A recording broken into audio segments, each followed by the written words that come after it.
The fat controller sat in his office, hard at work, when he heard a knock at the door. Oh, bother. Come in. Sir? Ah, hello, Inspector. What can I do for you? The engine you purchased from Scotland has arrived, sir. Ah, excellent. Right on time. Where is he? They're waiting in the yard for you, sir. Good. They? Yes, sir. There's 2 engines. 2 engines, Inspector? Yes, sir. We only ordered 1 engine. Send the other one back. Nah, right. Certainly, sir. But, which one? Engines have numbers, Inspector. We bought number 57646. So send the other one back. Quite so, sir, but, there is a, complication. Excuse me? The engines are exactly alike, sir, and they don't have numbers. They said they lost them on the way. Lost them on the way? Engines can't lose numbers, Inspector. They're painted on. Yes, sir, of course, but they arrived without them. Is this a joke? No, sir, Oh. I get it.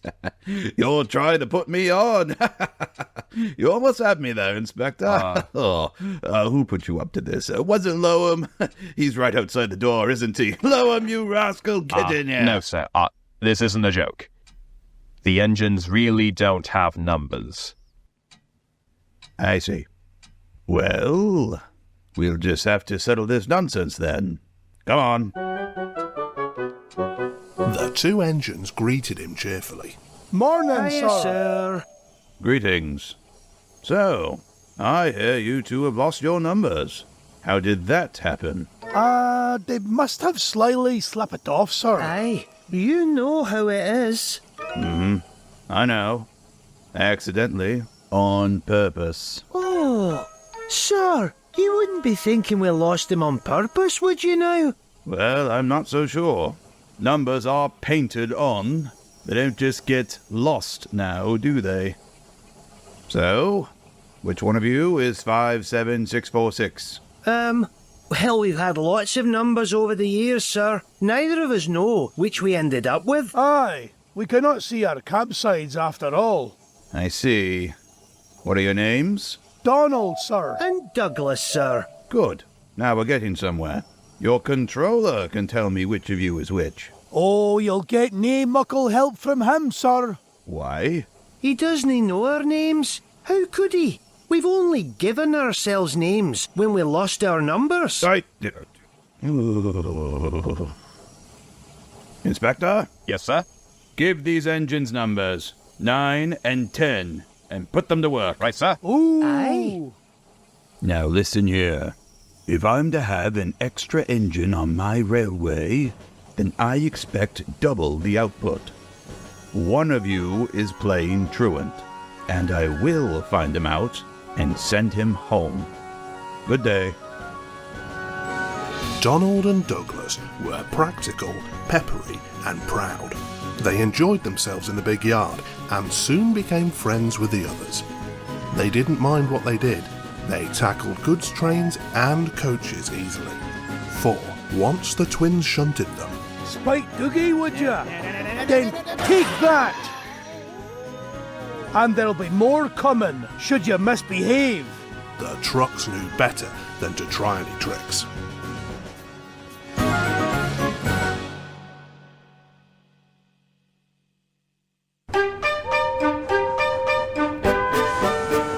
Every day, Gordon steamed into the big station with the express.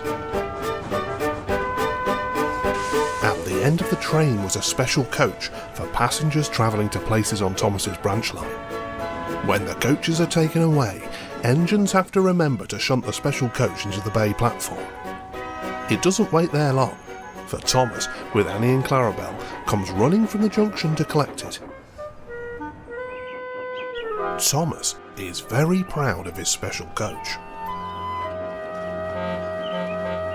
One afternoon, Douglas was looking after the yard while Duck was away. Gordon arrived with the express. Coaches, please. On my way. He was enjoying himself when an awful thought struck him.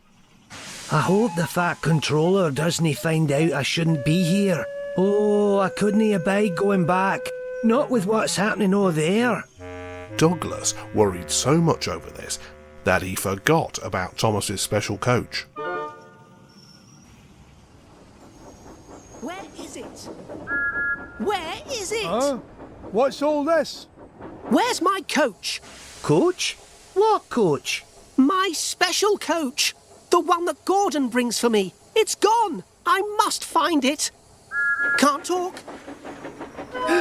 Lost sakes, Donny. I must have stowed away the special coach with the empties. Maybe I can... Too late, Dougie. Do you see that? The twins looked in horror as a mob of angry passengers erupted from the siding. They're complaining to the fat controller. No doubt he'll be coming here next. Oh no! The fat controller will send me away if he finds out it was my doing. What are we going to do? Hold your wish, Dougie. Listen, I have an idea. Now do as I say. The fat controller walked towards them. Douglas, with Donald's tender, waited with an innocent expression. Ah, number 9. And why have you not taken the goods? My tender is away, sir. So Doogie took it. See? I see. Some defect, I presume?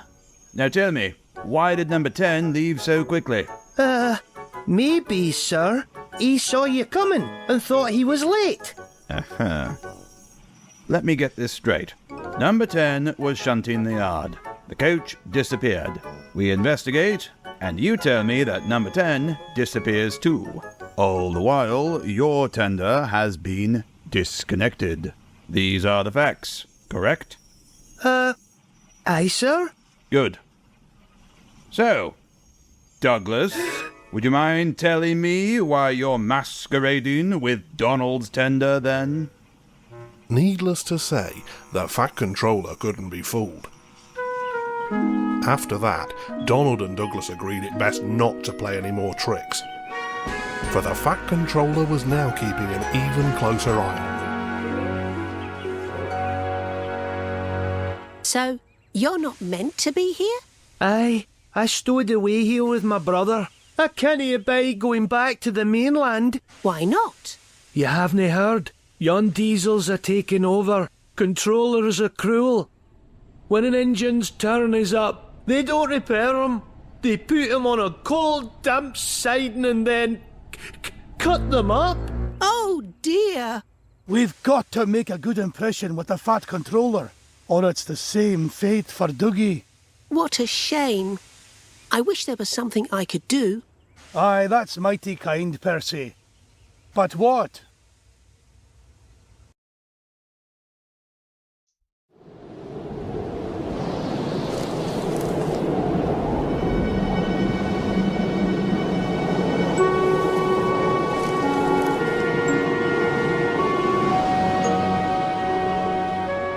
Snow came early that year, and it was heavier than usual. Most engines hate snow, but Donald and Douglas were used to it. Coupled back to back with a van between their tenders and their snowplough on their fronts, they set to work clearing the lines. Snowdrift ahead, Donny! Full steam! But even their good work in the snow wasn't enough to brighten their spirits. The fat controller would be returning soon with his decision. He'll send Dougie back for sure. It is a shame. They'll cut him up if he goes back. And that won't do. Surely one of us should be able to think of something. They all thought hard, but none knew what. But one morning, Percy came rushing into the yard. Everyone, I've got it. Edward says we need a depot station. Of course, a dissertation. But the question is... What is a desperation? It's when someone tells the fat controller something's wrong and ask him to put it right. Did you say tell the fat controller? Yes. So, who's going to do it then?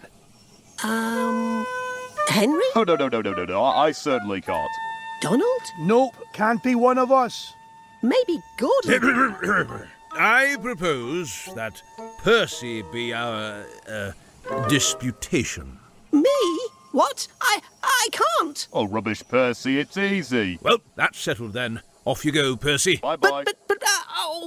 Fine. I really don't like this.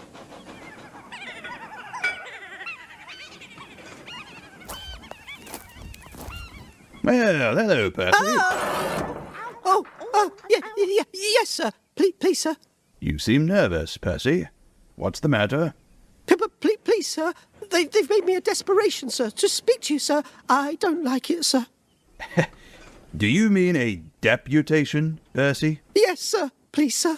It's about Donald and Douglas, sir. They say, sir, that if you send one away, sir, they'll be turned into scrap, sir. That would be dreadful, sir. Please, sir, don't send them away. Okay. They're nice engines, sir. Okay, thank you, Percy. That'll do. Yes, sir. The next day, the Fat Controller came to see the engines. So, I had a deputation yesterday. I understand all your feelings, but I do not approve of interference. Oh. Donald and Douglas, Yes, sir. Aye, sir. I hear your work in the snow has been good. Well done. For that, you both deserve new coats of paint. What colour would you like? Blue, sir, please. Very well. But your names will be placed on you. We will have no more masquerading. Thank you, sir. Does this mean that both of us? What it means is No one knew what the Fat Controller said after that, for the rest of his speech was drowned in a chorus of cheers and whistles. Donald and Douglas are practical, peppery and proud. They can tackle any job given to them, and always do so without complaint. And it's for that reason that the Fat Controller never regretted his decision to keep numbers 9 and 10 on his railway.